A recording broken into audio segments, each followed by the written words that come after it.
Hello, everybody. My name is Niklas Sandström. I'm heading the Institute for Security and Development Policy.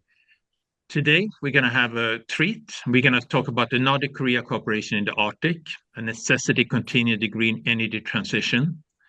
And the webinar will explore the synergies of cooperation in the Arctic, identify policy pathways and outline practical steps for future of cooperation between the ROK and the Nordic nations. I mean, we all know that the Arctic has a tremendous amount of natural resources. We have looked at the possibility for trade routes, and of course, this is something we'll look for maybe in the future more, because as the global warming is coming, I mean, hopefully it will be a while until the trade routes open, but it seems to be speeding up as well. But it's also a hub for climate and space research. And for me, the ROK has been an active partner in the Arctic. And of course, with the Russian full-scale invasion of Russia in 2022, there's been a problem, of course, in engaging Russia and, of course, engaging the Arctic overall. But that has only raised the importance, really, to discuss the collaboration between the Nordic countries, consisting, of course, of Sweden, Denmark, Norway, and Finland, and the ROK. And this is not least true, and of course, we now might not talk about today, but with North Korea gaining a stronger nuclear capability, they are supposed to, well, deploy also in the Arctic with the nuclear submarines, and very much in line with what China does. And that's going to open up another avenue of cooperation and discussion. But when it comes to the green transition, ROK is a very close partner and ally of Europe and especially the Nordics. And with the United States putting the green transition on hold, at least we hope that it's only on hold, the collaboration with ROK is increasingly important. And therefore, this is really, really an important event to listen into. I'm just going to quickly introduce the three speakers, and I'm going to let them start. First, we have Nima Korami, who is a research associate at the Arctic Institute. Second in line is going to be Director Umji Kim, who leads the Arctic Policy Implementation of International Cooperation at the Korea Maritime Institute, KMI. And finally, we're going to have Mads Kvist Fredriksen, the Executive Director of the Arctic Economic Council, that is located in Tromsø. So he's one of our northernmost participants. But we're going to go from the bigger picture into a bit more detailed, and each one will have 7 minutes, and then we will open up a question and answer. Please use the Q&A for questions and answers. Just post your questions, and I will read them out for everyone. But without further ado, Nima, I will lend the floor to you. I'll let you start. Amazing. Thank you. Thank you, Niklas. Thank you, Josephine. Thank you, ISTP, for putting this together. So for my 7 minutes, I'll just try to portray a relatively accurate picture of the geopolitical landscape in the region within the context of, obviously, green transition and Nordic-Korea cooperation. So in terms of the landscape, essentially, the story of the Arctic today is that is no longer a remote frontier, but it's a region that is on its way to become one of the most interconnected regions in the world. But to understand where we are heading to, we first need to acknowledge where we really began.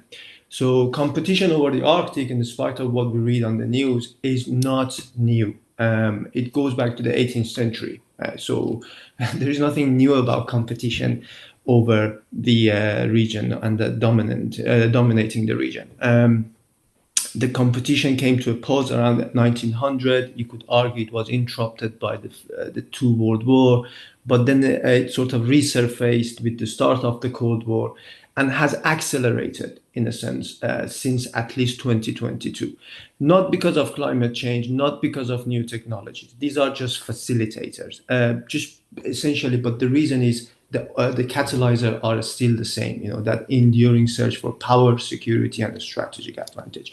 So Arctic is not exceptional, geopolitically speaking, is not exceptional in any shape or sense. But the landscape today is on shaky ground. We don't really have a venue to discuss defense and security issues. Of course, we have the Arctic Council, but it's not mandated to discuss these issues. And the problem there is that the council and the job that it does in terms of economic research, environmental work, scientific research, they all have a national security, defense and security aspect to them now. And therefore, for as long as the council remains incapable of addressing defense and security issues, I, for one, just cannot see how relevant it could be in the future. And this is problematic for a number of reasons, right? The great power competition in the region is rising. There is increased interest from non-Arctic states, including China, India, Japan, South Korea, the UAE, even Turkey. And therefore, we need a venue. But above all, in my opinion, there is a danger that we lose the knowledge and voices of the indigenous people if we don't have an inclusive venue to discuss commercial opportunities, defense and security matters in the Arctic. The second issue about the geopolitical context, or the second point really, is that we need to keep in mind that Arctic is a place where geopolitics, climate science, industrial strategy, energy transition, and digital infrastructure are so tightly interlinked together to the point that not a single sector can be understood in isolation. In an important sense, the region is an integrated system of systems, where climate policy meets industrial strategy, energy security meets great power rivalry, and digital infrastructure meets environmental protection. So the grand transition will not possible without the Arctic, and Arctic won't be stable without a cooperation that recognizes the interconnected nature of these sectors in the region. So simply put, each sector is dependent on the other. Critical minerals and green mining is dependent on clean energy. Clean energy and minerals to be transported are dependent on green infrastructure, including green shipping corridors, rails, and safe maritime navigation in the region is dependent on digital infrastructure, whether it's satellite or undersea cables that provide connectivity. So let's keep this in mind. And I think this is where South Korea enters the picture, right? It's not an Arctic nation, obviously, but its economy, its technologies, and its geopolitical interests are increasingly tied to the future of the region. And we can discuss this from different aspects. Domestic politics. So why is it that the government in South Korea wants to turn Busan into the Asia's Arctic maritime hub? There is the commercial actors and commercial interests at play, whether it's the space companies in South Korea, for instance, there is a Korean company that works with Sweden in the space industry, and the aim is to use Arctic space infrastructure to enhance satellite launches and environmental monitoring. Whether it's the shipping and shipbuilding, so the heavyweights, Hyundai heavy industry, Samsung, they already dominate the sort of LNG sector. But for them to be able to get into the Arctic, they need to do slightly more because it demands green technology. It also requires autonomous navigation. There is also sort of players in the defense and dual use industry. Specifically, Hanwha is now interested in Canadian market. They are specifically interested in under ice surveillance systems. So they could work with their Nordic counterparts as well. And then obviously there is energy, so the production of hydrogen, etc., which I'm sure other panelists will talk about in more details. And all of these will play in the foreign policy context, whether it's the relations with the United States, Russia, inter-Asian soft competition. Is it going to be Busan that is going to be the hub for Asia's sort of Arctic maritime traffic, or is it going to be Hokkaido in Japan? But specifically when it comes to the Nordic states, I think there is fertile ground for cooperation. And the reason is that they are both, the Nordic states and South Korea, in my opinion, and they are widely recognized as geopolitically pivotal states. These are swing states that they have advanced technology, they're open, their economies are open, and they're firmly invested in green transition, they're vulnerable to great power pressure, and they're liberal democracies. So by working together across green industries, and sort of defense sector, they can shape outcomes not only in their own neighborhoods but across the global system. So they can link, in other words, Indo-Pacific with the Arctic. Now, just to finish off, let me highlight a few concrete areas where I think Nordic-Korea cooperation could shape Arctic's green future. One is the space and remote sensing. So joint satellite missions and Arctic ground stations could enhance climate modeling, sea ice forecasting, and maritime safety, which are all essential for shipping corridors, including green shipping corridors, which Korea is very interested in. Digital ecosystems, so collaborating on undersea cables within the broader context of EU's resilience network, autonomous sensor networks, and cybersecurity in Arctic digital infrastructure. Green shipping and autonomous maritime platforms. So Nordic nations provide regulations, Arctic experience, and testing grounds. Korea provides shipbuilding, propulsion system, and autonomous system. Defense and dual use, that's another area where they can work together.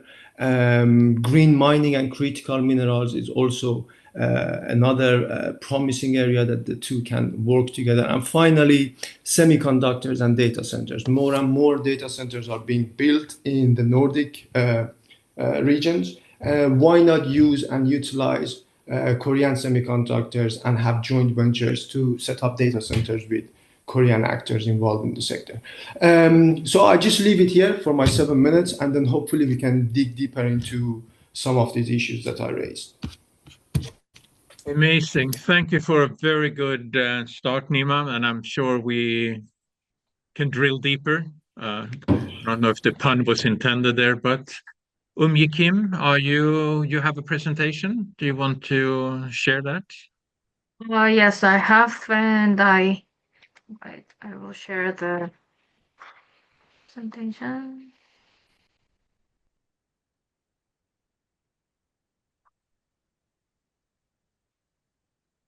Perfect. Yeah. No, I can see it. Yeah, okay. Yeah. Perfect. Very nice to meet you. I'm Umji Kim, a director of Korean Maritime Institute. So today I'd like to focus on the policy of Korea's Arctic shipping policy. The slide shows the three legal and institutional pillars that support Korea's Arctic policy. First, we have an act on the promotion of polar activities, enacted in 2023, and a basic plan for the promotion of polar activities. Together, they set out a comprehensive strategy covering science, environment, infrastructure, human resources development, and diplomatic cooperation. Secondly, there is a special act on supporting the development of the Arctic shipping, which is currently under discussion. This law is designed to establish core hubs and an economic cooperation framework for the Arctic shipping, and to ensure that related policies and can continue even when governments change. Let me briefly explain the three main purposes of this special act. First thing is to designate the Arctic shipping as a national strategic route, and thereby strengthen Korea's maritime competitiveness. Secondly, to expand international cooperation and information sharing related to the Arctic shipping.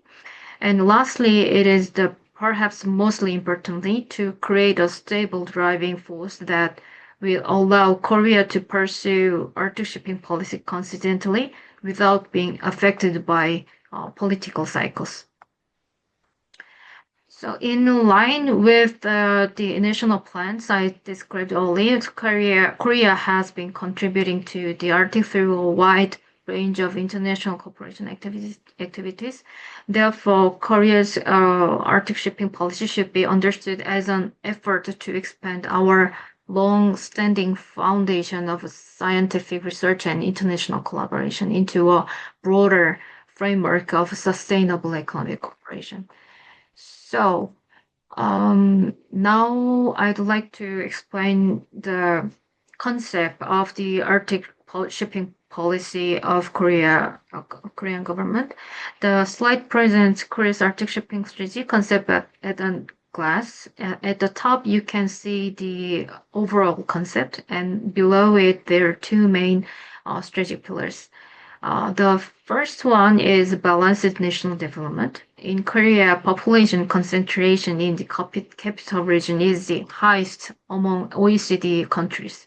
Because of this, many regional cities are declining, with hospitals and schools closing, and more empty houses and falling real estate values and so on. So the relocation of KMI, also Korea Maritime Institute, from Seoul to Busan, and the government plans to move the Ministry of Oceans and Fisheries to Busan as well, are all part of this balanced national development policy.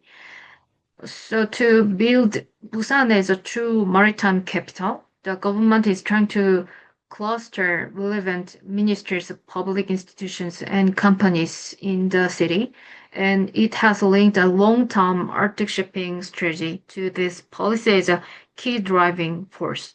This is not only about immediate commercial use of the route, rather it is a strategy to prepare port coal hubs in advance, so there that whether the northeast passage or northwest passage or central Trans-Arctic route becomes viable, Korea will already have key gateways ready. So, and the second pillar is the international cooperation. Korea does not view Arctic shipping simply as an expansion of logistics networks. Instead, we see it as a framework for green transition in global shipping and for maintaining diplomatic balance within the international maritime order. The Arctic is not our home waters, and many countries are already directly and indirectly involved in this region. So diplomatic considerations are essential.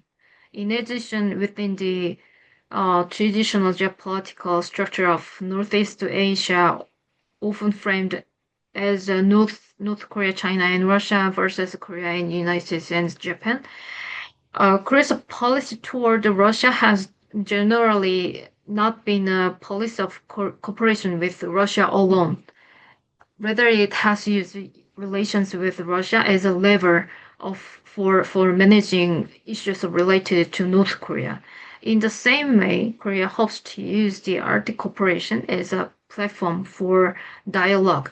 Moreover, our approach is not limited to Russia. Korea aims to broaden cooperation with all eight Arctic states, not only along the Northeast Passage, but also along the Northwest Passage. In this way, we hope to create new opportunity across a variety of Arctic shipping corridors. In short, Korea's Arctic shipping strategy has a dual pillar structure. So, come back to our main point, we can see that Korea's perspective on the Arctic shipping has also changed. 10 years ago, when we talked about the Arctic shipping, we were mostly focused on the upstream side in the front end of the system. So our main concerns were building ships and conducting pilot voyages to secure the route itself. But today, we are now looking not only at the upstream segment, but also the downstream segment.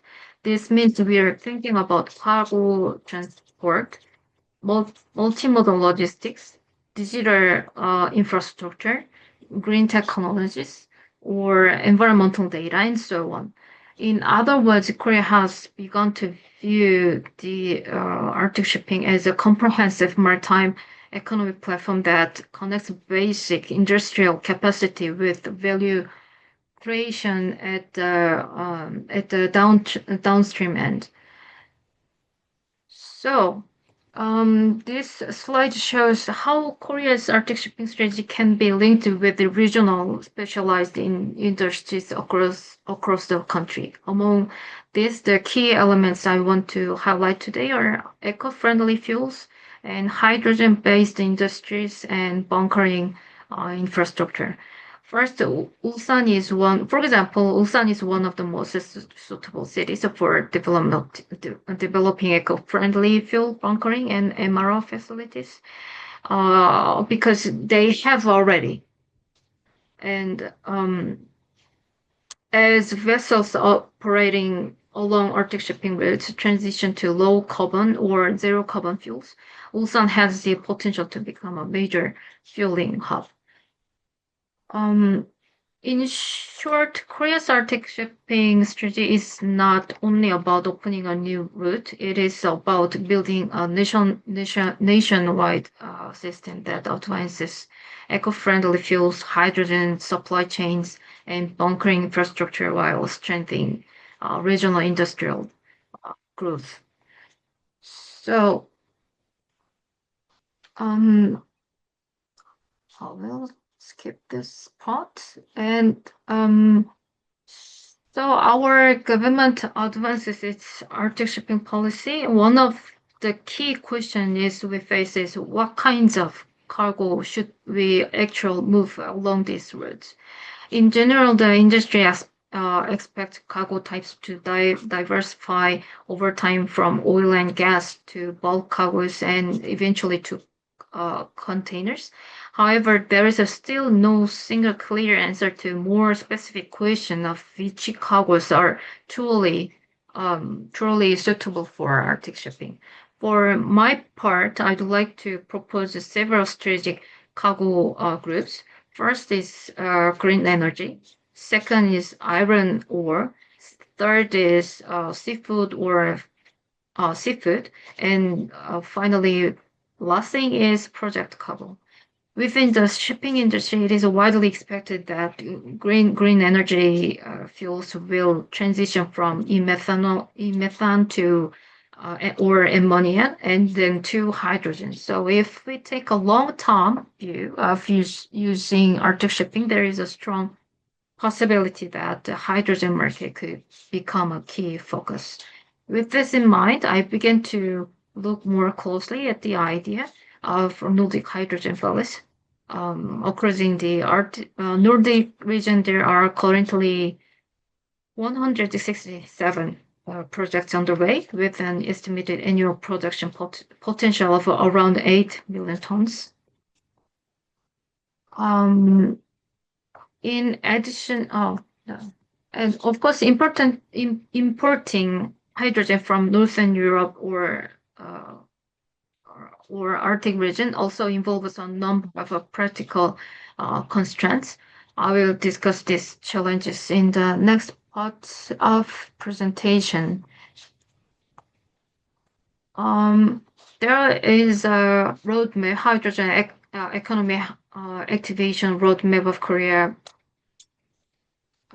government, and the most important thing is the importing this thing, because we can produce hydrogen ourselves, but the cost is very high. So we should import from other countries, and we now are importing ammonia from Indonesia, 46%, from Saudi Arabia, 36%. So the rate of dependency is very high. So on perspective of supply chain, global supply chain, then we need to diversify the supply chain of green energy. So in this meaning, I think we should consider Arctic shipping as a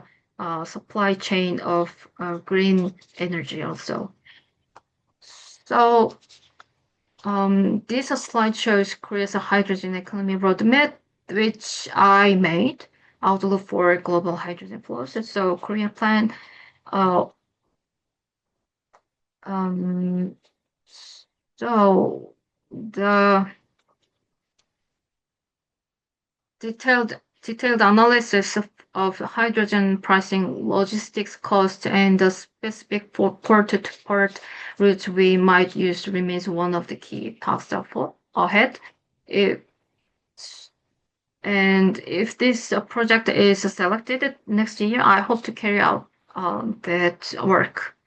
I think we can continue this project. If you have interest in this area, I would be very glad to explore opportunities of collaboration. So this concludes my presentation, and thank you very much. Thank you very much.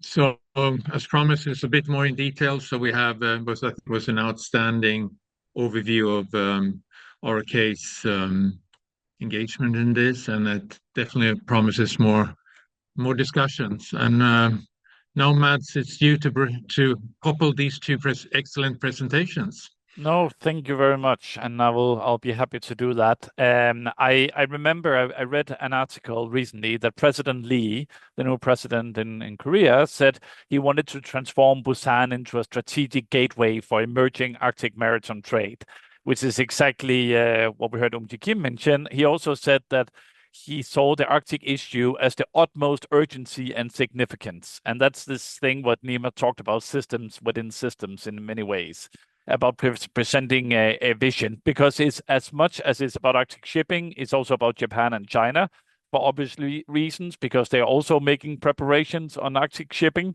And then we also have to remember that the Korean shipping industry was severely hurt by the sanctions that started after the full scale of invasion of Ukraine. So Hanwha Shipyard and Samsung Heavy Industries have constructed most of the world's Arc-7 ice-class oil and gas carriers, and most of these has been for Russian projects. So everything is interlinked together. If we zoom out and look more on the Nordic, Arctic, and Korea, in the Arctic Economic Council, we are a pan-Arctic business membership organization. We got members from all 8 Arctic states. And of course, Finland, Sweden, Norway, Kingdom of Denmark, Iceland, all have different interests, but they all have a strong Arctic connection. So if we look through the links between those nations and Korea, we can, for example, look at seafood. So Norway's trade value to Korea is more than $400 million a year. Norway, primarily from northern Norway, exports 4.2 million tons of seafood, which is the same amount as every Korean eats 63 kilos of seafood per year. 89% of the salmon sold in Korea comes from northern Norway. So seafood is obviously a big one. You can also look to Russia. Export the 97% of all king crab eaten in Korea comes from the Russian Arctic, and then also Greenland exports a lot of shrimps. So that's the seafood part. Then there's the mining part that the previous speakers also spoke about. And if we go to the broader perspective where Nima was, both South Korea, but also Norway, Sweden, and Finland are members of the Mineral Security Partnership, which is a strategic coordination for security on critical raw materials. So there is a formal collaboration, which is not particularly Arctic related, but when we look where the mineral resources are in the Nordic region, is located primarily in the Arctic. So we got nickel, iron, copper, aluminum, etc., are going from the Nordic to Korea. There's also this big potential for Greenland, even though there's not too much mining at the moment. And then we go so seafood and mining are the 2 big sectors, and then energy, which is a 3rd export sector. So Norway already sells a lot of condensates of gas to Korea from northern Norway. And in the future, as Ji Kim mentioned, the hydrogen, ammonia will be a big exporter. Like that's the dream of Greenland, is to be a part of this green hub that Ji Kim was mentioning. So produce cheap energy in Greenland and use it for the ships in Korea. And then finally, for other exports, there's the tourism. More than 160,000 Korean tourists came to Iceland last year. You also got the space industry, as we heard from Nima, but also many other sectors. If you then go the other way around, so this is kind of what the Nordic is exporting to Korea. What is it that Korea then sells to the Nordic Arctic? And number one, without doubt, is the shipbuilding. Like Korea is one of the leaders on shipbuilding and ice-class vessels. The new Minister of Ocean and Fisheries in Korea even announced publicly that he would be the next icebreaker minister. So it's very, very important for Korea. You also recently saw the Swedish Maritime Administration decided to go for Hyundai Heavy Industries to build Sweden's new icebreaker. So this icebreaker for Sweden will be built in Ulsan in South Korea. Even though, which I think is interesting, there was also a Finnish bidder for the project, like a European Union member state who also bid it. Then Korea has also producing, obviously, drilling platforms for the oil and gas industries. Korea has been producing automobiles or cars. And then I think another big industry we haven't talked much about is the battery sectors. So battery sectors need raw materials, but they also need energy. And I see a good mix between the Arctic here, so using technology of Korea and the raw materials from the Arctic. And then just coming to the end here briefly. So I really see Korea as the bridge between Asia and the Arctic in many ways. It has a good ports, good shipbuilding expertise, high-tech markets, is strategically located. And we have also seen Korea also working very closely with President Trump in Alaska, for example, on LNG development. So if you saw the State of the Union speech from President Trump, he highlighted Koreans' investments in Alaska. So Korea, and then we heard from Moon Jae-kim about the relationship on the NSR and with Russia. So there is a good bridge for Korea across the Arctic region there. And that's also related to science diplomacy. Korea has been very active in Arctic science. Korea Polar Research Institute, Korea Maritime Institute, Korean Arctic Consortium have all been working with the Arctic Economic Council for many, many years, and is one of the most active observers, even with a person stationed in Tromsø. So imagine that Korean Arctic researchers have people in Svalbard and Tromsø. And also, Korea is very active in what is called the CAOFA, the Central Arctic Ocean Fisheries Agreement, which is everything we talked about. It is science, it is policy, and it's fisheries business. So the Central Arctic Ocean Fisheries Agreement is basically saying we don't fish in the Central Arctic Ocean waters unless we have the science that shows us it can be sustainable. So right now there's a moratorium until 2037, and Korea plays a big part in both collecting the data, being a part of the negotiations, and also probably will play a part when the fishing starts. So looking ahead, I am certain there will be more trade with Korea and the Nordic Arctic, especially around the blue economy. I also think it's worth to notice in many ways that the new Minister of Ocean and Fisheries set aside $420 million for NSR-related projects in the next project in Korea from 2026. This is a lot of money. If you look at what Sweden invests in Arctic research, I think is noticeable the amount of money that Korea is investing. I still think, and this is my final point, I still think everything for how the future will play out will come down to the development on the NSR. What will happen when a Western company is willing to sell on the Northern Sea Route? Right now, there are close to no Western companies who has any interest in the Northern Sea Route.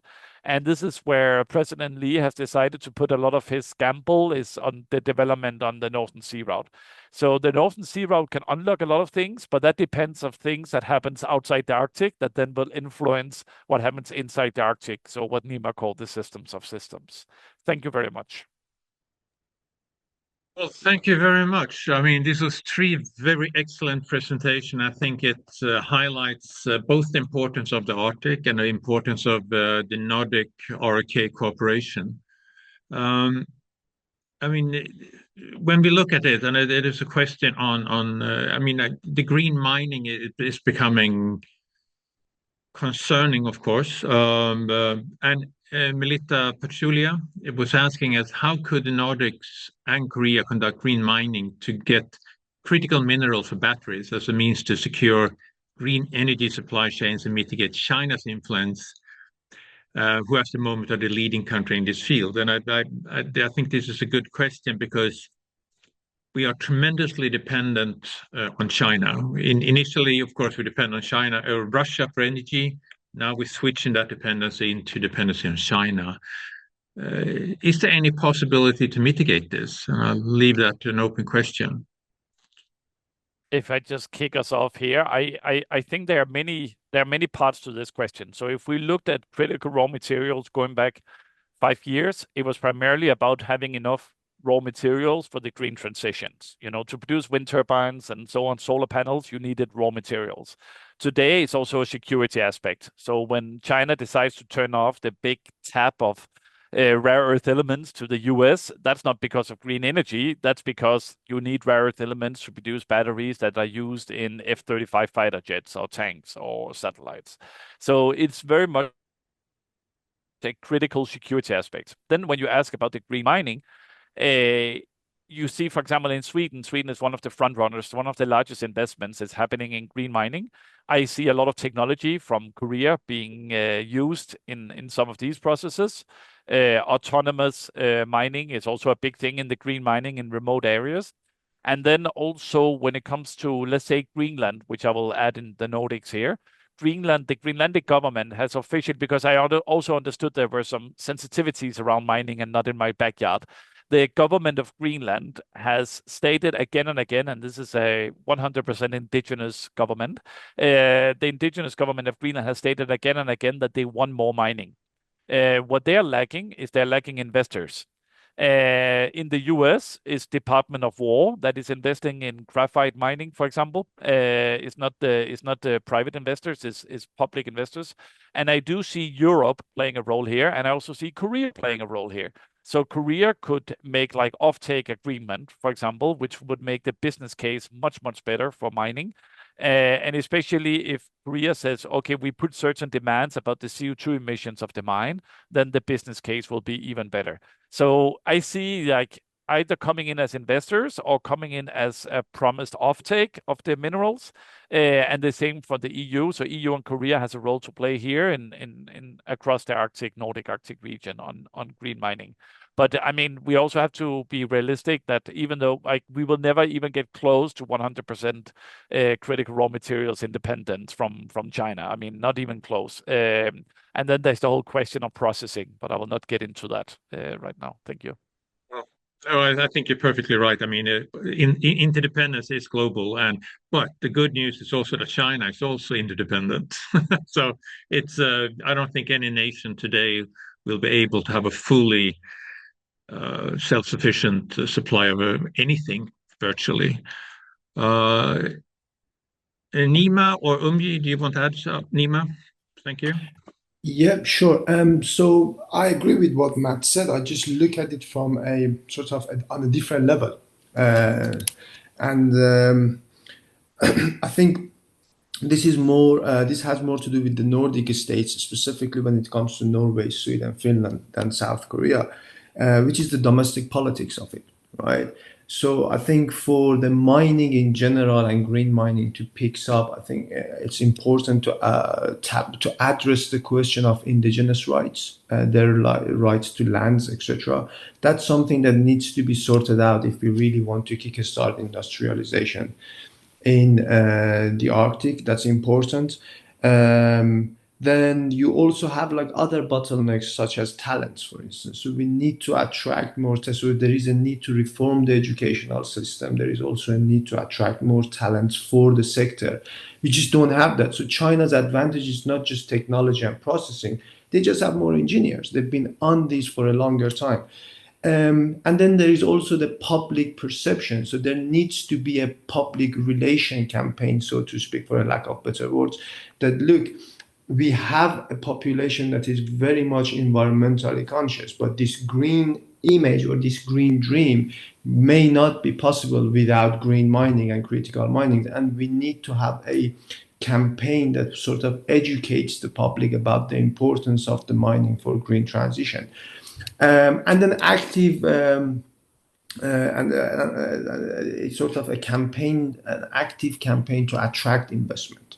So it's one thing to know that Korea has the technology and interest, but it's a whole different thing to actively knock on their doors and invite them to come over and try to invest. Specifically in Sweden, where like green mining and battery production right now, we have problem with finances. Well, we need to promote these sectors. It's on us to promote them. We need to be active on that instead of just expecting others to come and invest. So yeah, these would be the 4 points that I would add to what Matt has to say about mining. Umji, do you have anything to add, or should I jump to the next one? No? Oh, I have a word.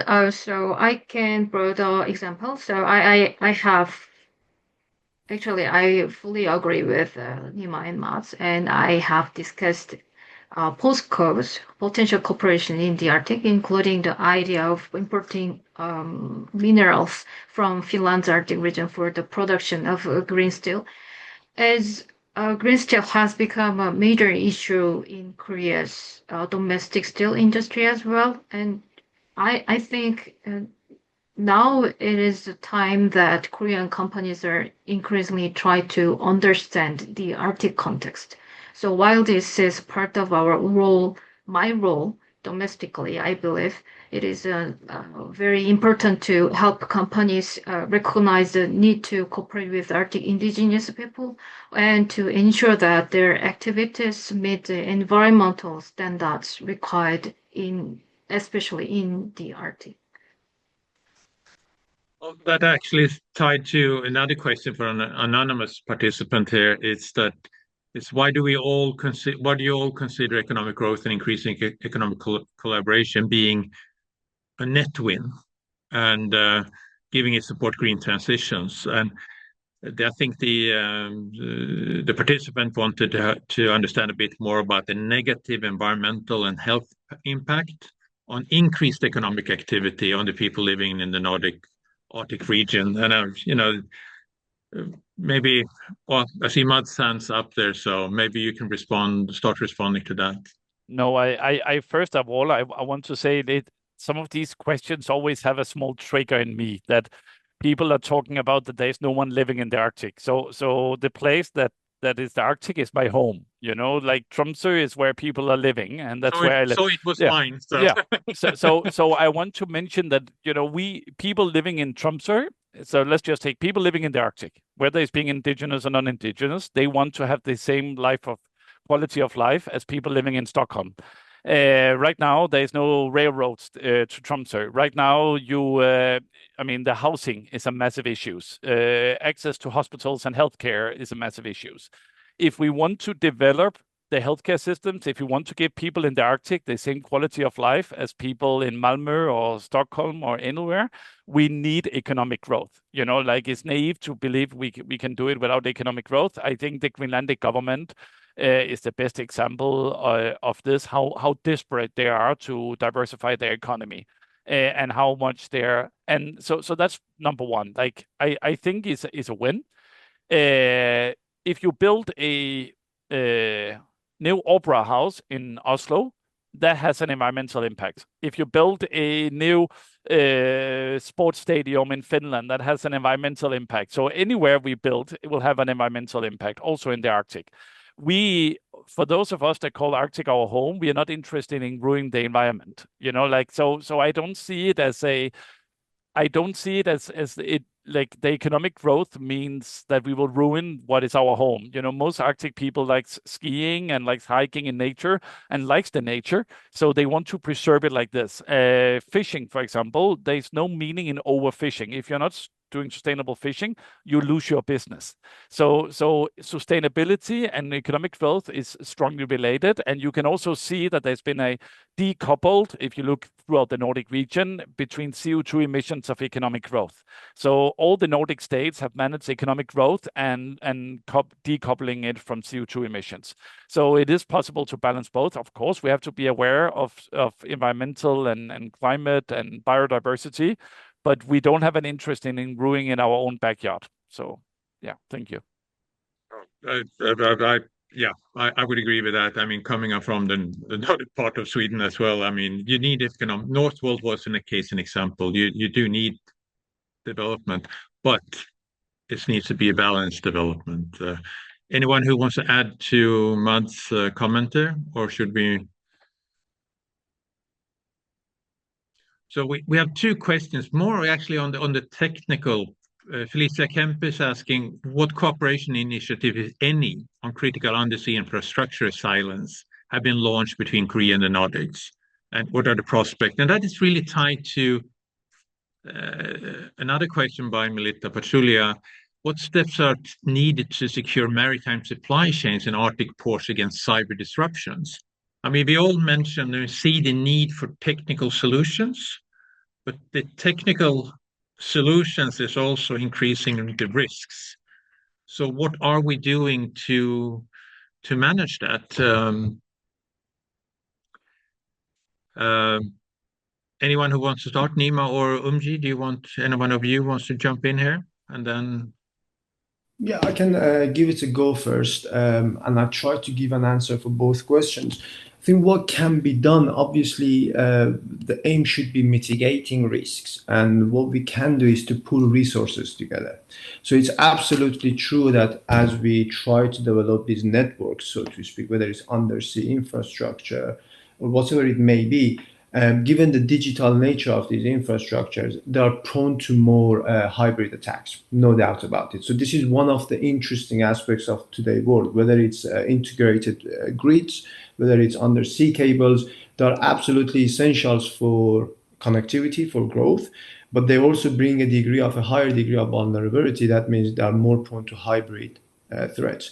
So what we could do, in my opinion, the solution is to pull resources together and try to work under bigger schemes, i.e. like what the EU is trying to do with undersea. Like I think it's called Polar Connect, that is trying to connect Arctic with Japan and then ultimately into South Korea. If the three actors work together, pull their resources together and try to come up with a common framework and standards for defending these assets, then we'll be in a stronger position to protect them, because that means a division of labor, not only in laying them, but also in sort of protecting them. But that's ultimately a political, in the Arctic, it's a political question, because if we want South Koreans and the Japanese involved in the security of these undersea assets, then ultimately we are having them involved in the governance structure of the region. And is this something that the Arctic states are prepared to do and accept or not? And then it links to the question of governance and where do we discuss these issues.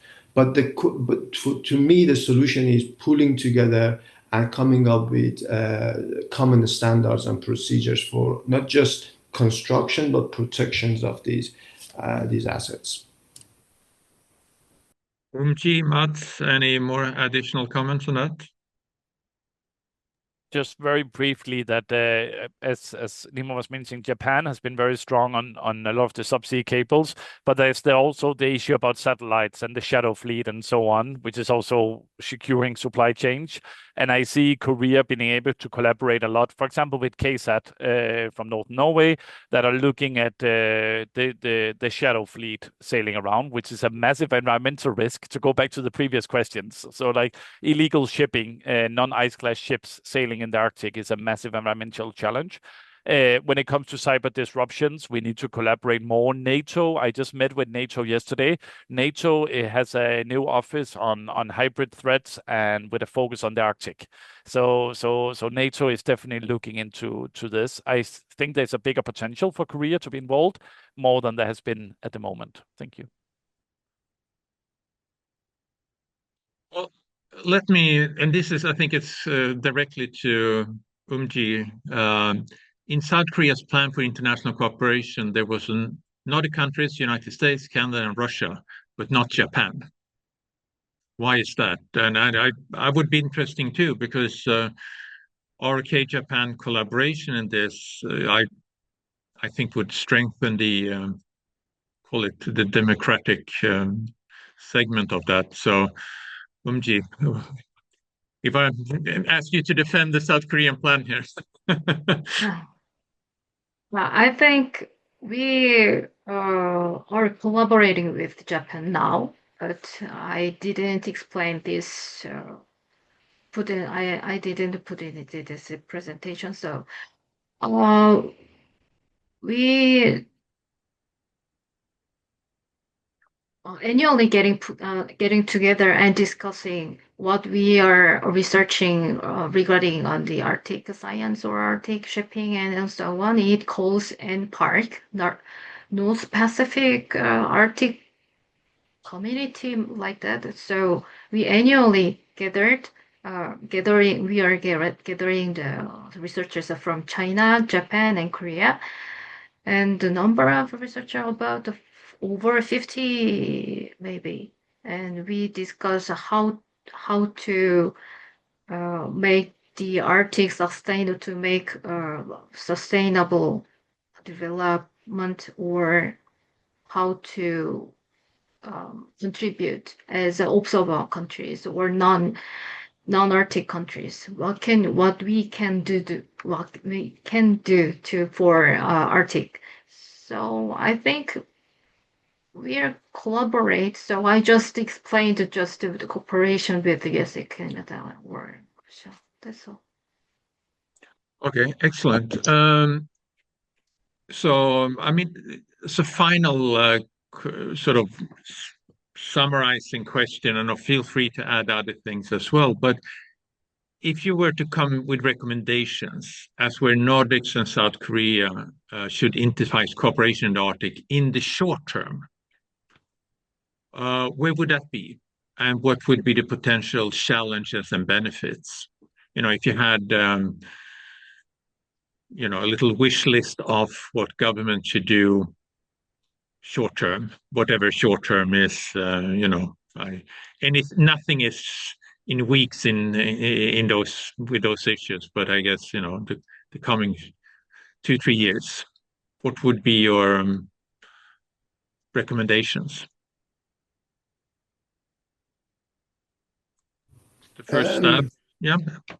Okay, I'll go first. For me, the short term would be something perhaps that would come across as very basic, but I think basics are important.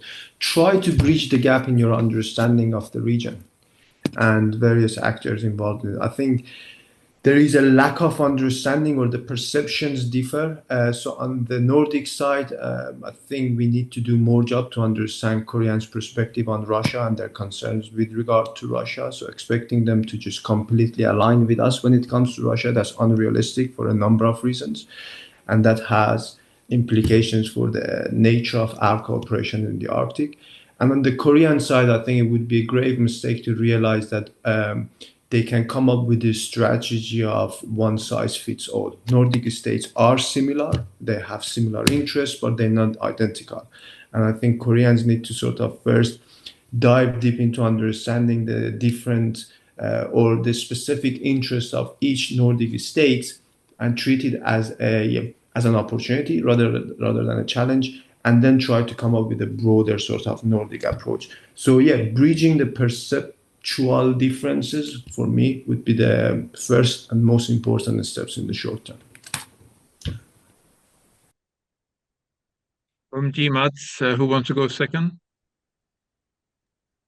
I can just say I think two things. One, Korea should continue its very good work in the science diplomacy. I do think it's a good way to get that understanding that Nima was speaking about through science. A lot of it has been within climate research. I think there is a potential for more social scientists as well. Also get economists from Korea to start studying the Arctic economies, for example. So continue the science diplomacy, political science as well, and so on. Because Korea already has such a good baseline there. Secondly, I think Korea has for many years engaged closely with governments and science environment. I think there's also a potential to engage even closer with private sector. And there is a challenge Korea has tried in the past. There is a challenge about capacity. So this also goes back to Nima, not one size fits all. Businesses in the Arctic are rather small, some of them, so it can be overwhelming if there's suddenly a lot of outreach from, for example, from Korea. But there is a potential if you actually come with something like, if you want to be an investor, if you come with technology, if you promise offtake, something like this.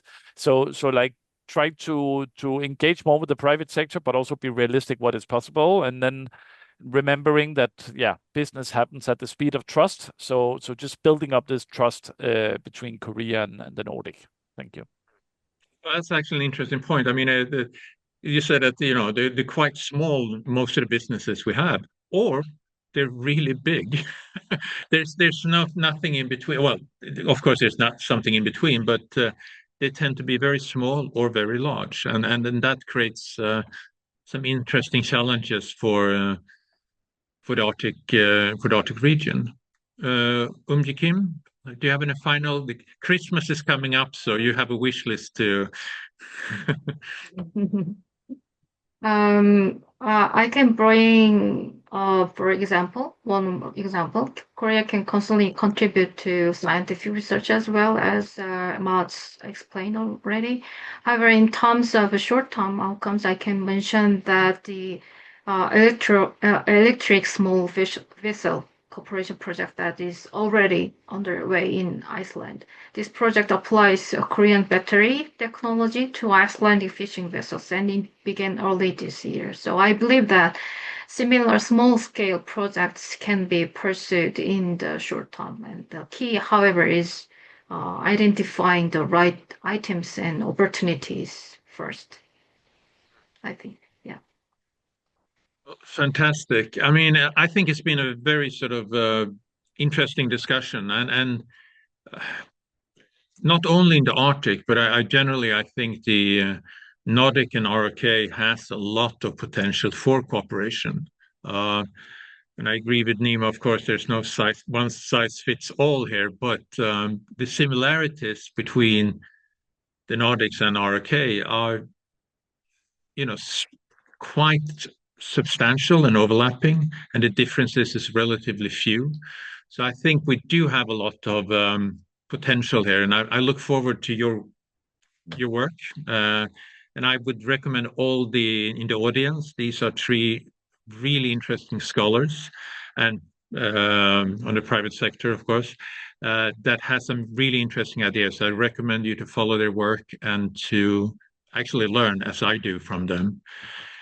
Just before I close down, I would also like to recommend you on December 9th, we're going to do a webinar on building bridges through sport, opportunities for Sweden-Taiwan collaboration. Maybe we should do something sporty up in the Arctic as well. But a friend of mine asked me what we did up in the Arctic, and I told him we wrestled ice bear. And the worst thing is he actually believed me. So, but recommend you to join in on December 9th. But with that, I would like to thank the three speakers today for an absolutely amazing opportunity to listen in to them. And I hope to wish all of you a Merry Christmas, and hopefully we can rejoin next year. So thank you very much for this. Thank you, Niklas. Thank you. Thank you very much. Merry Thank you. Christmas.